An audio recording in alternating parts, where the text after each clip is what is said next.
California. 5 Weeks in a Balloon, or Journeys and Discoveries in Africa, by 3 Englishmen, by Jules Verne, translated by William Lackland. Chapter 43. The Talabas. The Pursuit. A devastated country. The wind begins to fall. The Victoria sinks. The last of the provisions. The leaps of the balloon. A defense with firearms. The wind freshens. The Senegal River. The cataracts of Guinea. The hot air. The passage of the river. Had we not taken the precaution to lighten the balloon yesterday evening, we should have been lost beyond redemption, said the doctor, after a long silence. See what's gained by doing things at the right time, replied Joe. One gets out of scrapes then, and nothing is more natural. We are not out of danger yet, said the doctor. What do you still apprehend? Queried Kennedy. The balloon can't descend without your permission, and even were it to do so, Dick, look! They had just passed the borders of the forest, and the 3 friends could see some 30 mounted men, clad in broad pantaloons and the floating burnooses. They were armed, some with lances, and others with long muskets, and they were following, on their quick, fiery little steeds, the direction of the balloon, which was moving at only a moderate speed. When they caught sight of the aeronauts, they uttered savage cries and brandished their weapons. Anger and menace could be read upon their swarthy faces, made more ferocious by thin but bristling beards. Meanwhile they galloped along without difficulty over the low levels and gentle declivities that led down to the Senegal. It is indeed they, said the doctor, the cruel Talabas, the ferocious marabouts of Al-Haji. I would rather find myself in the middle of the forest, encircled by wild beasts, than fall into the hands of these banditti. They haven't a very obliging look, assented Kennedy, and they are rough, stalwart fellows. Happily those brutes can't fly, remarked Joe, and that's something. See, said Ferguson, those villages in ruins, those huts burned down, that is their work. Where vast stretches of cultivated land were once seen, they have brought barrenness and devastation. At all events, however, interposed Kennedy, they can't overtake us, and if we succeed in putting the river between us and them, we are safe. Perfectly, Dick, replied Ferguson, but we must not fall to the ground, and as he said this, he glanced at the barometer. In any case, Joe, added Kennedy, it would do us no harm to look to our firearms. No harm in the world, Mr. Dick. We are lucky that we didn't scatter them along the road. My rifle, said the sportsman. I hope that I shall never be separated from it. And so saying, Kennedy loaded the pet piece with the greatest care, for he had plenty of powder and ball remaining. At what height are we? He asked the doctor. About 750 feet, but we no longer have the power of seeing favorable currents, either going up or coming down. We are at the mercy of the balloon. This is vexatious, rejoined Kennedy. The wind is poor, but if we had come across a hurricane like some of those we met before, these vile brigands would have been out of sight long ago. The rascals follow us at their leisure, said Joe. They're only at a short gallop, quite a nice little ride. If we were within range, said the sportsman, I should amuse myself with dismounting a few of them. Exactly, said the doctor. But then they would have you within range also, and our balloon would offer only too plain a target to the bullets from their long guns. And if they were to make a hole in it, I leave you to judge what our situation would be. The pursuit of the Talabas continued all morning, and by 11 o'clock the aeronauts had made scarcely 15 miles to the westward. The doctor was anxiously watching the least cloud on the horizon. He feared, above all things, a change in the atmosphere. Should he be thrown back toward the Niger, what would become of him? Besides, he remarked that the balloon tended to fall considerably. Since the start, he had already lost more than 300 feet, and the Senegal must be about a dozen miles distant. At this present rate of speed, he could count upon travelling only 3 hours longer. At this moment, his attention was attracted by fresh cries. The Talabas appeared to be much excited, and were spurring their horses. The doctor consulted his barometer, and at once discovered the cause of these symptoms. "Are we descending?" asked Kennedy. "Yes," replied the doctor. "The mischief," thought Joe. In the lapse of 15 minutes the Victoria was only 150 feet above the ground, but the wind was much stronger than before. The Talabas checked their horses, and soon a volley of musketry pealed out in the air. "Too far, you fools!" bawled Joe. "I think it would be well to keep those scamps at a distance." And as he spoke he aimed at one of the horsemen who was farthest to the front and fired. The The Talaba fell headlong, and his companions, halting for a moment, the balloon gained upon them. "They are prudent," said Kennedy. "Because they think that they are certain to take us," replied the doctor. "And they will succeed if we descend much farther. We must absolutely get higher into the air." "What can we throw out?" asked Joe. "All that remains of our stock of pemmican. That will be 30 pounds less weight to carry." "Out it goes, sir," said Joe, obeying orders. The car, which was now almost touching the ground, rose again, amid the cries of the Talabas, but half an hour later the balloon was again falling rapidly, because the gas was escaping through the pores of the covering. Ere long the car was once more grazing the soil, and Al-Hadji's black riders rushed toward it. But as frequently happens in like cases, the balloon had scarcely touched the surface ere it rebounded, and only came down again a mile away. "So we shall not escape," said Kennedy, between his teeth. "Throw out our reserve store of brandy, Joe," cried the doctor, "our instruments, and everything that has any weight, even to our last anchor, because they must go." Joe flung out the barometers and thermometers, but all that amounted to little, and the balloon, which had risen for an instant, fell again toward the ground. The Talabas flew toward it, and at length were not more than 200 paces away. "Throw out of the 2 fowling pieces," said Ferguson.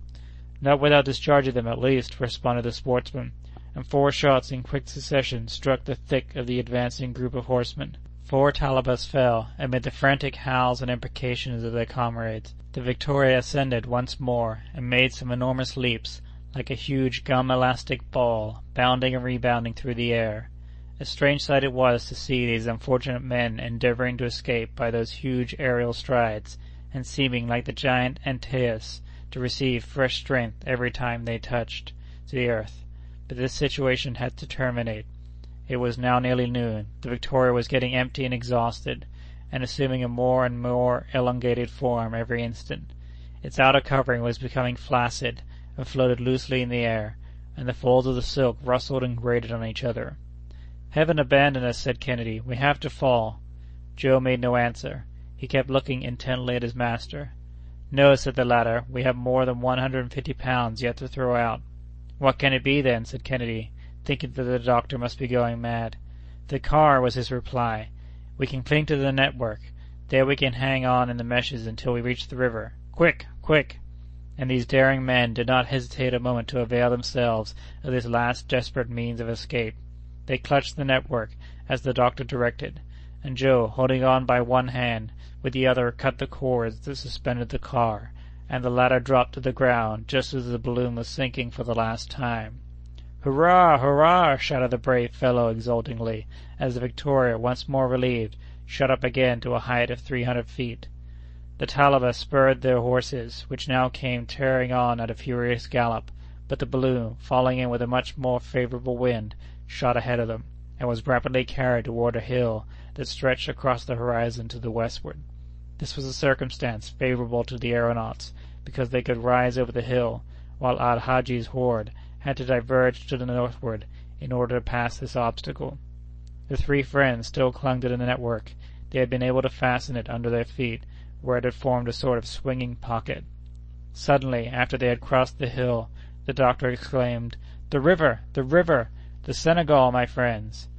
And about 2 miles ahead of them there was indeed the river, rolling its broad mass of water, while the farther bank, which was low and fertile, offered a sure refuge, and a place favorable for descent. "Another quarter of an hour," said Ferguson, "and we are saved." But it was not to happen thus. The empty balloon descended slowly upon a tract almost entirely bare of vegetation. It was made up of long slopes and stony plains, a few bushes and some coarse grass scorched by the sun. The Victoria touched the ground several times and rose again, but her rebound was diminishing in height and length. At the last one it caught by the upper part of the network in the lofty branches of a baobab, the only tree that stood there, solitary and alone, in the midst of the waste. "It's all over," said Kennedy. "And at 100 paces only from the river," groaned Joe. The 3 hapless aeronauts descended to the ground, and the doctor drew his companions toward the Senegal. At this point the river sent forth a prolonged roaring, and when Ferguson reached its bank, he recognized the falls of Guiana. But not a boat, not a living creature was to be seen. With a breadth of 2,000 feet, the Senegal precipitates itself for a height of 150, with a thundering reverberation. It ran, where they saw it, from east to west, and the line of rocks that barred its course extended from north to south. In the midst of the falls, rocks of strange forms started up like huge antediluvian animals, petrified there amid the waters. The impossibility of crossing this gulf was self-evident, and Kennedy could not restrain a gesture of despair. But Dr. Ferguson, with an energetic accent of undaunted daring, exclaimed, "All is not over." "I knew it," said Joe, with that confidence in his master which nothing could ever shake. The sight of the dried-up grass had inspired the doctor with a bold idea. It was the last chance of escape. He led his friends quickly back to where they had left the covering of the balloon. "We have at least an hour's start of those banditti," said he. "Let us lose no time, my friends. Gather a quantity of this dried grass. I want 100 pounds of it at least." "For what purpose?" asked Kennedy, surprised. "I have no more gas. Well, I'll cross the river with hot air." "Ah, doctor," exclaimed Kennedy, "you are indeed a great man." Joe and Kennedy at once went to work, and soon had an immense pile of dried grass heaped up near the baobab. In the meantime, the doctor had enlarged the orifice of the balloon by cutting it open at the lower end.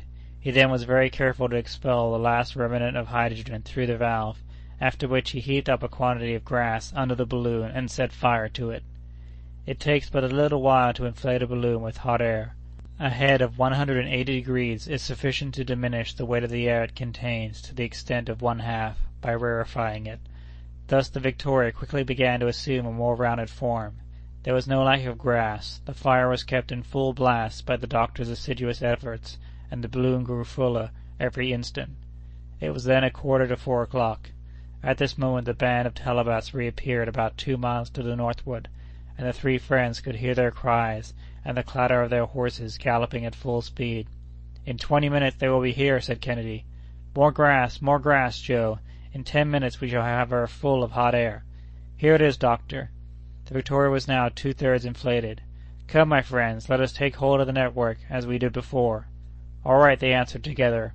In about 10 minutes a few jerky motions by the balloon indicated that it was disposed to start again. The Talabas were approaching. They were hardly 500 paces away. "Hold on fast!" cried Ferguson. "Have no fear, master, have no fear!" And the doctor, with his foot, pushed another heap of grass upon the fire.